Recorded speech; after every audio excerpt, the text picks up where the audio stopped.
মাথায় কি শ্যাম্পু মাখবো, বাজারে এত রকম বিজ্ঞাপন। যে শ্যাম্পুটার গন্ধ ভালো, যে শ্যাম্পুটার বোতলটা দেখতে ভালো, যে শ্যাম্পুটার রংটা ভালো লাগছে আপনার, সেটাই আপনার শ্যাম্পু। একটা জিনিস জানবেন, রোজকার মাখার জন্য আমি দিনে 2বার করে শ্যাম্পু করি। চুলগুলো তো আছে, গ্রাফটেড চুল, এটাও আমি বলে দিচ্ছি। তাও চুলগুলো আছে, অনেক বয়স হয়েছে, 2বার করে শ্যাম্পু করলেও কিচ্ছু এসে যায় না।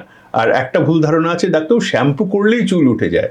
আসলে আপনি শ্যাম্পুটা করছেন সপ্তাহে 1বার, 7 দিন পড়ে যাওয়া চুলগুলো জমছে, একদিনে ধুয়ে যাচ্ছে। আচ্ছা, সেই জিনিসটা আপনার ধারণা যে ওটা কিন্তু মানে সেদিন শ্যাম্পু, মানে এমন নয় শ্যাম্পু রোজ করলে একই চুল উঠবে, আদৌ না। শ্যাম্পুর একটাই কাজ, মেঝেটাকে পরিষ্কার রাখা। আর দৈনন্দিন কাজের জন্য যেগুলো আমাদের বাজার চলতি ব্র্যান্ডেড শ্যাম্পু চমৎকার কাজ করে, সেগুলোতে যে ফোমিং ব্যাপারটা আছে, যে কন্ডিশনিং ব্যাপারটা আছে, সেটা অবশ্যই করুন। ওষুধ শ্যাম্পু যার মধ্যে জিঙ্ক পাইরেথিয়াম, যার মধ্যে কিটাকোনাজল আছে, সেটা হচ্ছে কাদের দরকার, যাদের সেবোরিক ডার্মাটাইটিস আছে, যাদের ওই অসুখটা আছে, ড্যান্ড্রাফের পরে তাদের যে ওই পিট্রোস্পোরাম অরবিকুলারিস হয়ে আমাদের মাথায় চলটা উঠছে, সমানে খোসা উঠছে, আমরা সবাই জানি খুশকিটা যেটা সেবোরিক ডার্মাটাইটিস।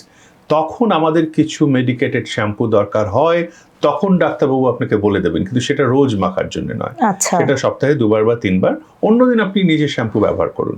তাই জন্যে যদি আপনার চুল স্বাভাবিক থাকে, যে কোনো শ্যাম্পু আপনার পক্ষে ঠিক, মোটামুটি ইনগ্রেডিয়েন্ট একই থাকে।